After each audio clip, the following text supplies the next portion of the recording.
ఉద్యోగం వచ్చిన తెల్లారి నుంచి ఇక 52 సంవత్సరాల తర్వాత దాకా లేదా 60 సంవత్సరాల దాకా ఎవరు నన్ను ఏం చేసేది లేదు అని ఒక రకమైనటువంటి నిర్లిప్త వాతావరణంలోకి మీరు పోవడం వల్లనే అది ఏ సంస్థ అయినా ఏ ప్రభుత్వానికైనా చెడ్డ పేరు వస్తుంది. కాబట్టి దయచేసి ఆ నిర్లిప్తత నుంచి బిఎస్ఎన్ఎల్ బయటికి రావాలి.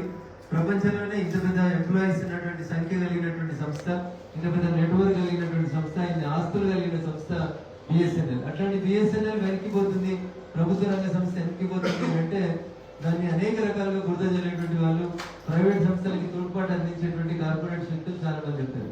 మీరు ఒక్కరి వల్లనే జరిగింది, సంగారెడ్డి బిఎస్ఎన్ఎల్ ఉద్యోగులే చెడ్డలని నేను చెప్పదలుచుకోలేదు.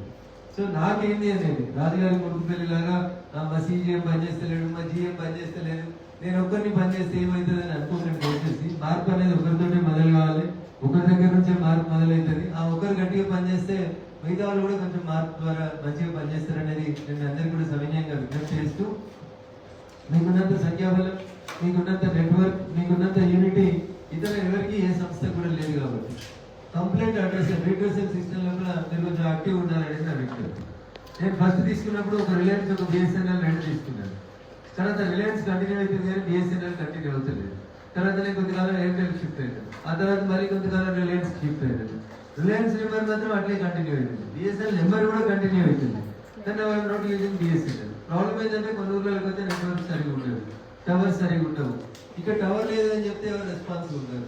మాకు ఇన్ని టవర్లు కావాలని మీ దగ్గర నుంచి ప్రాపర్ రిపోర్ట్ రాదు. చిన్న చిన్న సంస్థలు మీ తర్వాత చాలా చాలా తర్వాత సంవత్సరాల తర్వాత పుట్టినటువంటి చిన్న సంస్థలు టవర్లను విస్తరిస్తాయి, నెట్వర్క్ విస్తరిస్తాయి, వినియోగదారులతో బాగా పనిచేస్తాయి, దానివల్ల అవి లాభాలకు పోతున్నాయి.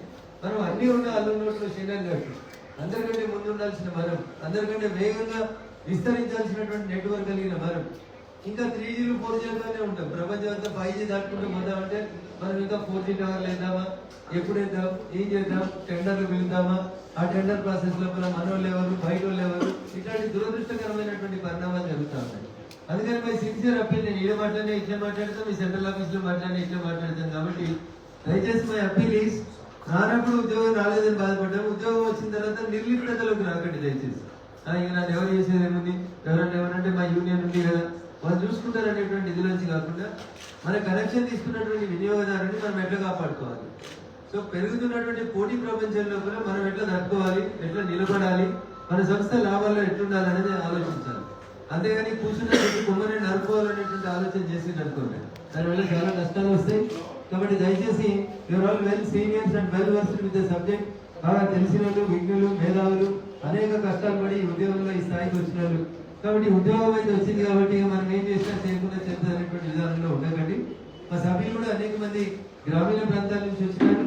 వాళ్ళకి ఆ ఊర్లో బిఎస్ఎన్ఎల్ పనిచేస్తుందా, పనిచేస్తే లేదా, నెట్వర్క్ ఎట్లుంది, ల్యాండ్ లైన్ ఫోన్ తీసుకుంటే ఉన్న కష్టాలు ఏంది, సెల్ ఫోన్ తీసుకుంటే ఉన్న కష్టాలు ఏంది అనే విషయం లోపల సభ్యుల అభిప్రాయాలు కూడా దయచేసి మీరు వినాలి, గౌరవించాలి. మీరు విత్ ఇన్ ద 4 walls ఆఫీసులలో కూర్చొని మీరు పాలసీని డిసైడ్ చేయగలుగుతారు, కానీ పబ్లిక్ లో ఏమైతుంది, ఏ ఏరియాకి పోతే ఎక్కడ ప్రాబ్లం వస్తుంది, ఎక్కడ నెట్వర్క్ ఉంది, ఎక్కడ లేదనేటువంటి విషయంలో కొంత గ్రౌండ్ నుంచి వచ్చినటువంటి టెలికాం అడ్వైజరీ బోర్డు సభ్యుల యొక్క సమస్యల్ని విని బిఎస్ఎన్ఎల్ సిమ్ కార్డు తీసుకునే పరిస్థితి వస్తుంది. ఆ దిశగా మీరు అందరూ పనిచేస్తారని చెప్పి కూడా నేను మనస్ఫూర్తిగా మీ అందరికీ విజ్ఞప్తి చేస్తా ఉన్నాను. కమిటీ మీటింగ్ మొట్టమొదటిసారి పిలిస్తేనే ఎంపీ గారు ఏంది ఇంత గట్టిగా మాట్లాడుతున్నారని అనుకోవద్దు దయచేసి. నేను పని చేస్తాను కాబట్టి మిగతా కూడా పని చేయాలని కోరుకుంటాను. నేను మళ్ళీ చెప్తా ఉన్నాను, మనం కూర్చున్న చెట్టు కొమ్మని నరుకోవడం వల్ల ఫలితం ఉండదు. సంస్థ మూతపడిన తర్వాత మీరు ఎన్ని ధర్నా చేసినా, ఎన్ని అర్థాలు చేసినా, ఎన్ని రాస్తారోకలు చేసినా ఫలితం ఉండదు.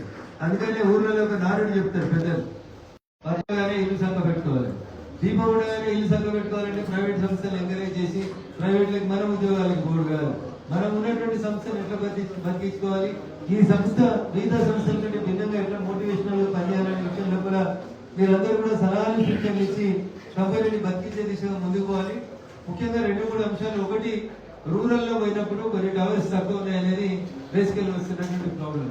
కొన్ని ప్రాంతాలకు పోయినప్పుడు ఇప్పుడు నేను లా అండ్ జస్టిస్ కమిటీ లోపల సభ్యుని, ఉదాహరణకి తిరుగుతూ కేరళకు పోయినాం, సముద్ర తీర ప్రాంతాలకు పోయినాం. అక్కడ ఏ నెట్వర్క్ పనిచేస్తలేదు, ఒక బిఎస్ఎన్ఎల్ పనిచేస్తుంది. I can appreciate.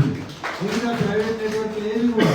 కేరళ కొచ్చిన్లో పోయినాం మేము, సముద్ర ప్రాంతానికి సమీపంలో ఉన్నటువంటి ఒక హోటల్లో ఉన్నాం. ఏ సెల్ ఫోన్ కూడా పనిచేయలేదు అక్కడ. ఏం పనిచేసిందంటే ఒక బిఎస్ఎన్ఎల్ పనిచేస్తుంది. ఆ తర్వాత 3వ రోజు తర్వాత కేరళ, బెంగళూరు తర్వాత మేము లక్షద్వీప్కి పోయాం. లక్షద్వీప్లో ఏ సెల్ ఫోన్ పనిచేయలేదు. ఒకటే ఒక సెల్ ఫోన్ పనిచేసింది, అది బిఎస్ఎన్ఎల్ ఒకటే పనిచేసింది. అంటే అది చిన్న ఊరా పెద్ద ఊరా ఏడికి పోయిన అనేది కాకుండా అబద్ధం చెప్తారంటే ఏదో మిమ్మల్ని అప్రిషియేట్ చేయడం కోసం చెప్తారు. This is the fact. పోయిన నెలలోనే మేము పోయింది కేరళ, క్వశ్చన్, బెంగళూరు, చెన్నై, లక్షద్వీప్ ఇవన్నీ కూడా పార్లమెంట్ స్టాండింగ్ కమిటీలో ఒక సభ్యునిగా లా అండ్ జస్టిస్ ఎట్లా అమలు అవుతుంది, జడ్జీలు ఎట్లా ఉన్నారు, కోర్టులు ఎట్లా ఉన్నాయి, ప్రజలకు న్యాయం ఎట్లా జరుగుతా ఉందని చూడడానికి పోయినప్పుడు మా జేబులో జనంలో 1-2 కార్డులు ఉంటాయి, సిమ్ కార్డులు ఉంటాయి.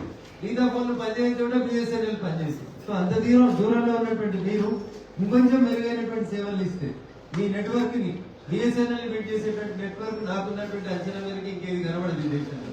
కానీ ఈ 4G 5G సేవలు అందించే పరిణామ క్రమంలో కూడా లేకపోతే నెట్ వాడుతున్నటువంటి పరిణామ క్రమంలో మీరు ప్రైవేట్ ఏజెన్సీస్ ఎక్కడో మనం పోటీ పడలేకపోతున్నట్టున్నాం.